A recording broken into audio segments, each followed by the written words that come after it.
अच्छा, सीख भी रहे हैं, सिखा भी रहे हैं, पढ़ाई भी कर रहे हैं, जी। बहुत सारी चीजें एक साथ। उपलब्धियां क्या क्या है अभी तक की, आपकी उपलब्धियां क्या क्या है? इंस्टीट्यूट का नाम क्या है? इंस्टीट्यूट का नाम है मेरा music card, music card. The online school है? Of music. ऑनलाइन है, ऑफलाइन भी सिखाते हैं? ऑनलाइन ऑफलाइन दोनों सिखाते दोनों सिखाते हैं। आपके वॉल पे मैं कहीं देख रहा था, एक फेडरेशन का भी नाम आ रहा था। जी। स्पोर्ट्स से भी कुछ ना कुछ जुड़ा हुआ आपका है, तो वो फेडरेशन क्या है आपका, स्पोर्ट्स के साथ क्या जुड़ा हुआ है? देखिए इसका तो कैरियर ऑप्शंस में इसके अलावा और क्या क्या ऑप्शंस हो सकते हैं? दुनिया भर के ऑप्शंस वहाँ पे हैं, मतलब है। अगर कोई कोई बच्चा अपने पेरेंट्स से बोले तो उसके बाद उसको डरने की जरूरत नहीं है कि कैरियर हाँ, ऑप्शंस है, और सोर्स ऑफ options इनकम भी वो अच्छी है। जनरेट कर सकता है, और काफ़ी अच्छी होती है। काफ़ी अच्छी होती है। काफी। जो इस क्षेत्र में आना चाहते हैं, जैसे म्यूजिक को आपने चुना, तो जब एक बच्चा होता है 14 15 16 साल का और वो म्यूजिक की तरफ इंटरेस्ट दिखाता है, तो जब वो अपने पेरेंट्स से पहली बार बोलता है कि मुझे ये चूज़ करना है, तो मैं उस परिस्थिति में आपको डालना चाहूँगा और मैं जानना चाहूँगा कि जब आपने फर्स्ट टाइम अपने पेरेंट्स को बोला कि I want to do this, मुझे ये करना है, ओके। तो वो रिएक्शन कैसा था?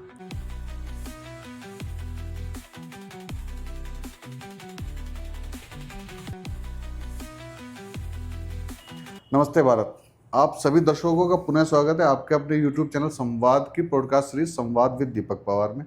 और आज फिर हमारे साथ है एक युवा।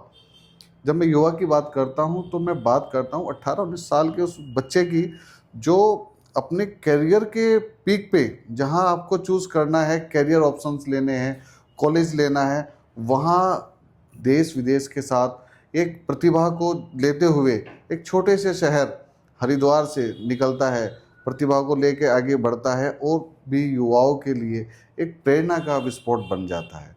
तो मैं बात कर रहा हूँ निपुण जिंदल की। निपुण जिंदल इलेक्ट्रॉनिक कीबोर्ड पे उंगलियां चलाते हैं, और उसके अलावा वो उसके साथ क्या क्या प्रयोग करते हैं वो वही बताएंगे। तो निपुण, आपका बहुत बहुत स्वागत है संवाद के इस पॉडकास्ट सीरीज में। तो सबसे पहले मैं आपसे जानना चाहूँगा, आप करते क्या हैं? देखिए मैं एक स्टूडेंट हूँ और साथ साथ अपना एक इंस्टीट्यूट भी चलाता हूँ अपना म्यूज़िक का। एंड अभी अगर मैं पढ़ाई की अपनी बात करूँ तो मैं बीबीए कर रहा हूँ। और मैं और इंस्टीट्यूट में मैं ऑनलाइन एंड ऑफलाइन क्लासेस में देता हूँ स्टूडेंट्स को। अधिकतर स्टूडेंट्स मेरे पास ऑनलाइन के हैं जिसमें मैं कीबोर्ड, गिटार, उकुलेले, सिंगिंग वगैरह सिखाता हूँ। ओके, तो आप गिटार भी सिखा रहे हैं, कीबोर्ड सिखा रहे हैं, साथ में आप बीबीए भी कर रहे हैं, तो छोटे से पैकेट में इतनी सारी चीज़ें कैसे मैनेज करते हैं भाई? देखिए बीबीए जो है वो मेरा कॉलेज में है एंड वो मेरा सुबह ख़त्म हो जाता है। उसके बाद मैं सारी चीज़ें को अरेंज करता हूँ अच्छा, अपनी प्रैक्टिस एंड चलिए क्लासेस को। चलिए, अब इसको विस्तृत रूप से संवाद को स्टार्ट करते हैं। सबसे पहला जो मेरा प्रश्न रहता है, पृष्ठभूमि। तो आपकी पृष्ठभूमि के बारे में, परिवार में कौन कौन है, माताजी पिताजी कैसे कैसा, उसके बारे में थोड़ा सा जानेंगे ताकि दर्शक आपसे जुड़ सके। मेरी फैमिली में हम 3 जने, मैं, मेरे पापा एंड मेरी मम्मी। एंड पापा मेरे बिजनेसमैन हैं, उनका शेयर मार्केट का काम है। एंड मम्मी मेरी होम मेकर है। ओके। एंड मैं भी स्टूडेंट हूँ फ़िलहाल। एंड जैसे कि मैंने आपको बताया स्टार्टिंग में भी कि मैं एक इंस्टीट्यूट भी चलाता हूँ और साथ में अपनी मैं जो मेरी स्टडीज़ हैं उनको भी मैं उसमें साथ में वो करता हूँ, मैनेज करता तो म्यूजिक में आपको इंटरेस्ट कब से आया? हूँ। म्यूज़िक में मेरा इंटरेस्ट शुरू से था, लेकिन पर्टिकुलर जो सब्जेक्ट था वो मैंने चूज़ किया 2020 में जब मैंने स्टार्ट किया अपना कीबोर्ड के साथ। ओके। उसके बाद मैंने कीबोर्ड सीखा एंड साथ ही साथ मैं प्रभाकर भी उसमें कर रहा हूँ कीबोर्ड में। एंड उसके बाद फिर मैंने धीरे धीरे जो गिटार है वो भी सीखना स्टार्ट किया। और अभी फ़िलहाल मैं जो सिंगिंग है वो सीखता हूँ। अच्छा, सीख भी रहे हैं, सिखा भी रहे हैं, पढ़ाई भी कर रहे हैं, जी। बहुत सारी चीज़ें एक साथ। उपलब्धियाँ क्या क्या हैं अभी तक की, आपकी उपलब्धियाँ क्या क्या हैं? अभी तक की उपलब्धियाँ अगर मैं बताऊँ तो 2023 में मैंने स्टेट चैम्पियनशिप निकाली थी। उसके बाद मेरे को मौका मिला था, प्राइम मिनिस्टर के एक इवेंट हुआ था कर्नाटका में, वहाँ पे परफॉर्म करने का। बहुत सुंदर। कर्नाटका में ही 2023 में। 2023। उसके बाद 2024 में मैंने अहमदाबाद में एक नेशनल कंपटीशन हुआ था, उसका मैं थर्ड मैंने प्राइज़ निकाला था। एंड अभी फ़िलहाल मेरा सीनियर डिप्लोमा जो है वो कंप्लीट हो चुका है म्यूज़िक में। कंप्लीट हो चुका है, हाँ जी। ठीक है। तो जब भी इतनी सारी चीज़ें आप कर रहे हैं, आपके पास तमाम उपलब्धियां आ रही हैं और आप बच्चों को सिखा भी रहे हैं, आपके इंस्टीट्यूट का नाम क्या है? इंस्टीट्यूट का नाम है मेरा music cart, music cart online school है? Of music cart. ऑनलाइन है, ऑफलाइन भी सिखाते हैं? ऑनलाइन ऑफलाइन दोनों सिखाते दोनों हैं। सिखाते हैं? हाँ, ओके, ऑनलाइन ऑफलाइन दोनों की फैसिलिटी आपके Correct. पास है। अच्छा, जब मैं अब बात करना चाहूँगा उन स्टूडेंट के लिए जो इस क्षेत्र में आना चाहते हैं, जैसे म्यूजिक को आपने चुना, तो जब एक बच्चा होता है 14, 15, 16 साल का और वो म्यूजिक की तरफ इंटरेस्ट दिखाता है, तो जब वो अपने पेरेंट्स से पहली बार बोलता है कि मुझे ये चूज़ करना है, तो मैं उस परिस्थिति में आपको डालना चाहूँगा और मैं जानना चाहूँगा कि जब आपने फर्स्ट टाइम अपने पेरेंट्स को बोला कि I want to do this, मुझे ये करना है, ओके। तो वो रिएक्शन कैसा था? नहीं ऐसा कुछ मतलब बहुत बड़ा वो से बस सिनेरियो क्रिएट नहीं हुआ था हमारे घर में, नॉर्मल था तो सब कुछ। फैमिलियर था, इसका मतलब हाँ, आपके familiar था। मतलब फैमिलियर आपका करेक्ट, था रहा। करेक्ट। तो नॉर्मली ऐसा होता नहीं है। देखिए क्या होता है, पेरेंट्स की ना एक सेट पैटर्न है कि आप इंजीनियर, डॉक्टर, ये सब चीज़ें बनेंगे तो पेरेंट्स उसी पैटर्न पे चलते हैं। करेक्ट। बट एक डिफरेंट फील्ड को लेके आना और पेरेंट्स के सामने रखना कि मुझे ये करना है, थोड़ा थोड़ा ये भी रिस्की भी रहता है कि थोड़ा कैरियर बहुत होता ऑप्शंस है। में। Correct. अभी हम वापस उस कैरियर ऑप्शंस पे भी आएंगे।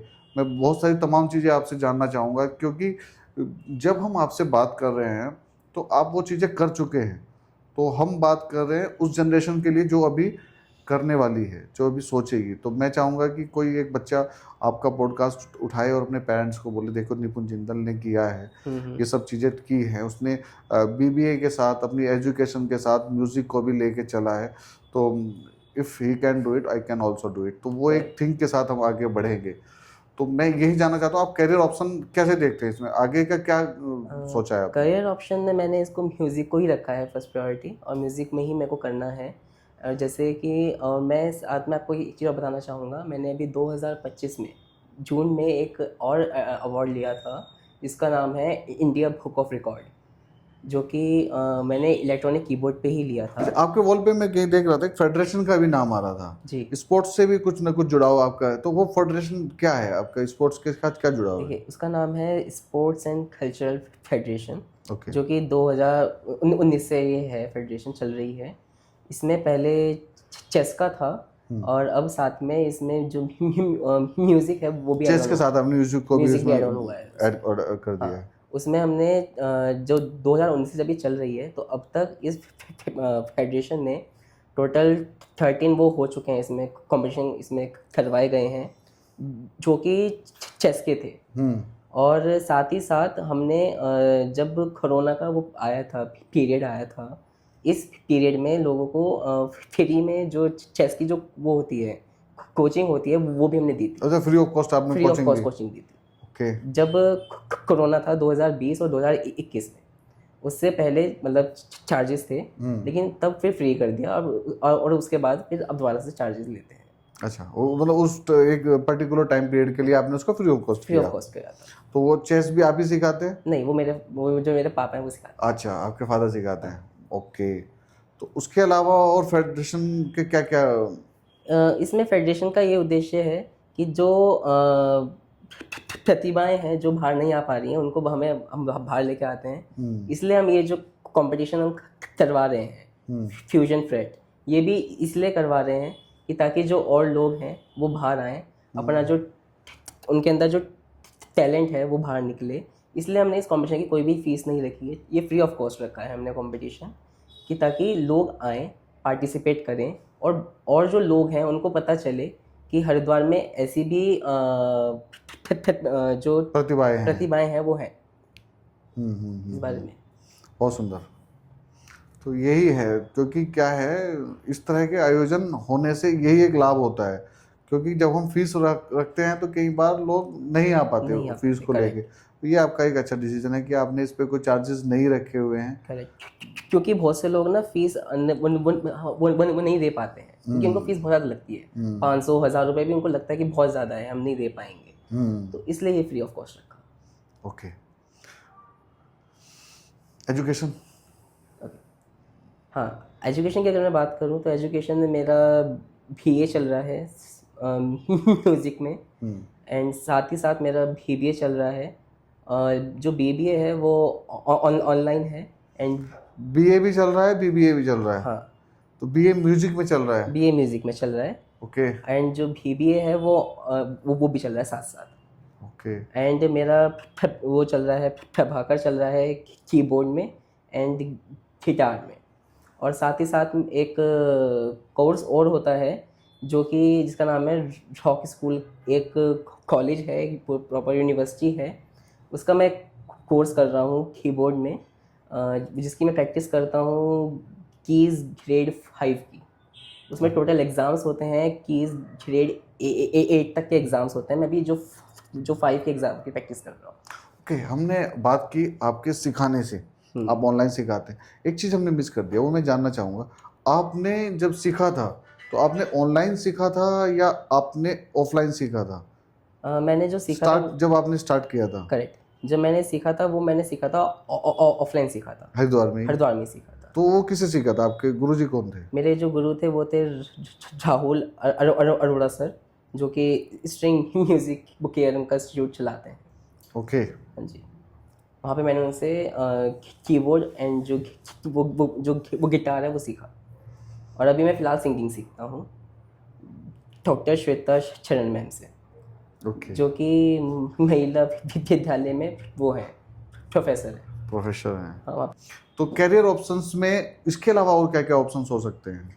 कैरियर ऑप्शंस में आप काफ़ी सी जो चीज़ें हैं वो आप इसमें आ सकती हैं, जैसे टीचिंग हो गया, म्यूज़िक प्रोड्यूसर हो गया, म्यूज़िक डायरेक्टर हो गया, सिंगर, इंस्ट्रूमेंटलिस्ट, ये सब चीज़ें आप रख सकते हैं। जैसे कि टीचिंग में अगर मैं बताऊं तो आप ऑनलाइन एंड ऑफलाइन आप सिखा सकते हैं। पहले आप खुद अच्छे से सीख लीजिए। अगर आप सीख भी रहे हैं तो सीखने के साथ साथ भी आप सिखा सकते हैं ऑनलाइन ऑफलाइन। प्लस सिंगर आप एज अ स्टेज परफॉर्मर बन सकते हैं। जैसे अगर आप चाहे आप सिंगर हो, चाहे आप अगर आप कोई भी इंस्ट्रूमेंट प्ले करते हो तो इंस्ट्रूमेंट बजाते हैं तभी भी मतलब स्टेज पे जाने का ऑप्शन हो तभी भी है? हो सकता है। और अगर आप इन सब चीज़ों में कुछ नहीं करना चाहते तो आप सिंपल एक यूट्यूबर या इंस्टाग्राम पे आप एक इन्फ्लुएंसर भी बन सकते हैं। हाँ हाँ, सोशल मीडिया ऑल्सो वो भी एक एक बहुत ऑप्शन अच्छा आपके पास होता प्लेटफॉर्म आज की डेट में है। और उसमें जो आपके पास बहुत सारे लोग भी आप साथ उसमें आते हैं, आपको देखते हैं, और आपका जो एक पूरा प्रमोशन उसमें बहुत अच्छा होता है। तो उससे आप भी एक अच्छा जो और एक सोर्स ऑफ सोर्स है इनकम भी वो आप एक कर अच्छा सकते हो। सोर्स ऑफ इनकम भी आप जनरेट वहाँ से कर सकते हो। उसके अलावा म्यूजिक में आप इंडस्ट्री में भी जा सकते हो। Correct, as a music director, as a music producer, और साउंड इंजीनियरिंग में भी आप जा सकते हो। ये सारे आपके पास करियर ऑप्शंस होते हैं इसमें। दुनिया भर के ऑप्शंस वहाँ पे हैं। मतलब है। अगर कोई कोई बच्चा अपने पेरेंट्स से बोले तो उसके बाद उसको डरने की जरूरत नहीं है कि कैरियर हाँ, ऑप्शंस है, और सोर्स ऑफ options इनकम भी वो अच्छी है जनरेट कर सकता है। और काफ़ी अच्छी होती है, काफ़ी अच्छी होती काफ़ी है। अच्छी होती है। तो इसके अलावा आप इवेंट्स वगैरह भी करते हैं? आपने कुछ इवेंट्स किए? हाँ, हम इवेंट्स भी करते हैं, ऑनलाइन भी करते हैं और ऑफलाइन भी करते हैं। ऑनलाइन अब तक हम 5 कॉम्पिटिशन का हो चुके हैं हमारे कंप्लीट, 5 अभी कॉम्पिटिशन। ऑनलाइन आप कितने स्टूडेंट्स को सिखा रहे हैं? ऑनलाइन अभी मेरे पास लगभग 10 से 12 स्टूडेंट्स हैं जो मेरे पास सीखते हैं ऑनलाइन। उसमें कुछ स्टूडेंट्स सीखते हैं जो हमारे नॉन वन सेशन होते हैं उसमें सीखते हैं कुछ स्टूडेंट्स। चलो, अब हम बात करते हैं शेड्यूल की। आपका शेड्यूल कैसे रहता है? कॉलेज ये सब और ऑनलाइन की टाइमिंग कैसे रहती है? उसको टाइमिंग को कैसे मैनेज करते हैं? देखिए, ऑनलाइन की जो टाइमिंग है वो अधिकतर शाम की रहती है हमारी, जो 4 से रात के 10 के बीच में होती है। मतलब 4 से 10 के बीच में सारी ऑनलाइन क्लासेस मेरी रहती हैं। कितने टाइमिंग के घंटे की होती है, आधा घंटे की, कितनी क्लास होती है? मेरी जो एक ऑनलाइन क्लास होती है वो होती है एक 60 मिनट्स की एक क्लास होती है। ओके एंड उसके पहले मेरा रहता है कॉलेज रहता है, सुबह 9 से शाम के 3:30 बजे तक का मेरा पूरा कॉलेज रहता है। उससे और जो कॉलेज जाने से पहले का मेरा टाइम रहता है वो मेरा सब नाश्ते में, उठने में, एक्सरसाइजेज वगैरह में सब में रहता है। अच्छा, जो ऑनलाइन स्टूडेंट आपके पास क्लास लेते हैं उनको सर्टिफिकेट वगैरह भी देते हैं आप? नहीं, हमारा पर्सनल सर्टिफिकेट नहीं मिलता है। अगर वो तब मिलेगा जब वो पूरा कोर्स कंप्लीट होता है। अगर बीच में बच्चा छोड़ जाए तो उसमें हम कोई सर्टिफिकेट मतलब पूरा हो जाएगा तो आप म्यूजिक कार्ड का उसको सर्टिफिकेट देंगे? करेक्ट। और अगर बच्चा कोई हमारे यहाँ से कोई भी कोर्स करना चाहता है, लाइक सीनियर हो गया, डिप्लोमा, जूनियर डिप्लोमा, या फिर प्रभाकर की जो डिग्री होती है वो, अगर वो भी करना चाहता है तो वो भी हमारे यहाँ अवेलेबल होता है। ओके। जो कि हम प्रयागराज संगीत समिति से करवाते हैं। ये कहाँ पे है? ये वहाँ पे है उत्तर प्रदेश, उत्तर प्रदेश। इलाहाबाद में। ओके। तो वहाँ से हम करवाते हैं। तो अभी एक चर्चा खूब चल रही है आपका, एक कुछ ऑडिशंस चल रहे हैं। मैं तमाम फेसबुक और इंस्टाग्राम पे देख रहा था, आपके म्यूजिक कार्ड के ऐड आ रहे हैं। उसके बारे में थोड़ा सा मैं जानना चाहूँगा, वो क्या है, वो किस तरह का कॉन्सेप्ट आप लेके आ रहे हैं? वो एक कंपटीशन है नेशनल उस पे लेवल पे, जिसका नाम है Fusion Fret. Okay. Fusion Fete करके एक कंपटीशन करवा रहे हैं। इसमें टोटल 3 राउंड हैं, first, second and third. First round में आपको अपना एक वीडियो हमें शेयर करना है। जब आप वीडियो शेयर करेंगे उसके बाद हमारे जो जजेस हैं उसको वो देखेंगे, एनालाइज करेंगे और उसके हिसाब से आपको जो मार्क्स हैं वो देंगे। एज ग्रुप क्या रखा है? एज ग्रुप इसमें कुछ नहीं है, इसमें ओपन है सबके लिए। अच्छा, किसी भी एज का व्यक्ति कर सकता है हाँ, पार्टिसिपेट? किसी भी एज का व्यक्ति इसमें पार्टिसिपेट कर सकता है, ये सबके लिए ओपन कर रखा है हमने। चार्जेस क्या रखे हैं? चार्जेस फ्री ऑफ कॉस्ट है, कोई चार्जेस नहीं है। अच्छा, हाँ, बहुत बढ़िया। फ्री ऑफ कॉस्ट चार्जेस हैं। एंड फर्स्ट राउंड में जितने भी हमारे पास आएंगे पार्टिसिपेंट्स, उन सबको हम सर्टिफिकेट भी देंगे। ओके। एंड उसके बाद होगा सेकंड राउंड। सेकंड राउंड होगा हमारा ऑन स्टेज। ऑन स्टेज जो भी होगा हमारा सेकंड राउंड, उसमें हम सभी पार्टिसिपेंट को जो सर्टिफिकेट है वो हम देंगे। ये कब होने वाला है ये? ये होगा 8 नवंबर को। 8 नवंबर 8 नवंबर को। ओके। एंड ये होगा माँ सरस्वती पब्लिक स्कूल, जो कि है हैदराबाद में। चलिए, बात मैं अपने व्यूअर्स को बताना चाहूँगा, ये जो म्यूजिक का कॉन्सेप्ट होने वाला है ये 8 नवंबर को होने वाला है, माँ सरस्वती पब्लिक स्कूल हैदराबाद में। और जैसे निपुण जी ने बताया, ये सभी एज ग्रुप के लिए ओपन है। तो आप किसी भी एज के हैं तो आप अपना ऑनलाइन अभी चालू है, इसका ऑडिशन चालू है, ऑडिशंस इसके चालू हैं। और किसी भी एज ग्रुप का बच्चा, और मतलब मैं बोलूँगा कि अगर आप 30-40 भी हैं तो 30-40 भी कर सकते हैं। करेक्ट, 30-40 भी कर सकते हैं, Correct. ठीक है। तो मतलब हम जैसे भी जा सकते हैं। बिल्कुल बिल्कुल। बस ये है कि हमें गाना आना चाहिए। चाहे किसी को आए चाहे ना आए, वो सब आ सकते हैं, इसी सबके लिए ओपन है। बहुत सुंदर, बहुत सुंदर। इस तरह के प्रयास करने चाहिए। जब आप जैसे युवा और ये छोटे छोटे प्रयास करके और एक गुलदस्ता बनाते हैं इन सब चीज़ों का, तो समाज में निश्चित रूप से कहीं ना कहीं एक नई चीज़ आती ही है निकल के, करेक्ट। है ना। तो आपका प्रयास बहुत अच्छा है। एक छोटी एज में, अभी आपकी आयु 18 वर्ष है, जी हाँ। और तो 18 वर्ष की आयु में, जहाँ हम लोग 18 वर्ष की आयु में कोई डिसीजन लेना हम लोगों के लिए तो संभव नहीं था, और आज के बच्चों को मैं देख रहा हूँ कि 14, 15, 16 साल के बच्चे कमाल कर रहे हैं। मतलब इस मंच पर भी 17, 18 साल के कई बच्चे आ चुके हैं जी। आपसे पहले। तो मैं हमेशा, ये फर्स्ट टाइम नहीं है, हमेशा मैं उनसे कुछ ना कुछ सीखता हूँ। और मैं आश्चर्य से, जितना आज मैं आश्चर्यचकित हूँ उतना ही मैं हो जाता हूँ कि आप लोग कैसे कर रहे हैं। तो आप, आज का जो युवा है वो बहुत एडवांस है। करेक्ट। और कहीं ना कहीं यही है, टेक्नोलॉजी है, अब वो सबके हाथ में है, पर आप लोग फिर भी हम लोगों से आगे हैं। बस ये है कि अब सही चीज़ों को पकड़ के रखें। तो आज का जो युवा है उसके अंदर बहुत टैलेंट है। बिल्कुल। और आपने जैसे तमाम चीज़ें की हैं, आपने अपनी उपलब्धियां गिनवाई हैं, तो चीज़ों को मैनेज करना, सब चीज़ें बहुत अच्छा है। तो मेरा ये है कि आपका करियर ऐसे ही बुलंदियों को छुए और आप हरिद्वार का नाम रोशन करें, क्योंकि हरिद्वार भारत में उत्तराखंड अपने आप में एक छोटा राज्य है, और छोटे राज्य के बाद हम आते हैं हरिद्वार से। तो जब हम इतने छोटे शहर, इतने छोटे राज्य से आते हैं, तो आप लोगों का दायित्व है कि हमारे हरिद्वार की, उत्तराखंड की के नाम को आप आगे लेके बढ़ें। जी। तो हरिद्वार में टैलेंट की कमी नहीं है, तमाम युवा हैं जो आप लोग प्रयास कर रहे हैं हरिद्वार के नाम को आगे लेके जाने का। मेरी शुभकामनाएं आपके साथ है कि आप इसी तरह दिनों दिन तरक्की करते रहें और आप आपके पेरेंट्स का नाम रोशन करते रहें। धन्यवाद। और बहुत अच्छा आप काम कर रहे हैं निपुण जी, और आपसे बात करके बहुत अच्छा लगा, आपके साथ संवाद स्थापित करके बहुत अच्छा लगा। Thank you. तो जैसा मैं अक्सर बोलता हूँ कि हमारे आसपास बहुत कुछ अच्छा हो रहा है और हम प्रयास करते हैं उसे आप तक लाने का, ताकि संवाद जारी रह सके। इसी क्रम में आज हमारे साथ थे निपुण जिंदल जी। 18 वर्ष की आयु में कीबोर्ड पर उंगली चलाते चलाते म्यूजिक, गिटार, तमाम चीज़ें एक साथ में कर रहे हैं। अपनी सेल्फ स्टडी के साथ साथ बच्चों को सिखाना, जिम्मेदारी के भाव के साथ, एक भारत को एक नई पहचान देने की दिशा में आगे बढ़ते हुए कदम। तो जुड़े रहिए संवाद के साथ। मिलते हैं अगले अंक में एक और नई शख्सियत के साथ। तब तक के लिए नमस्ते भारत।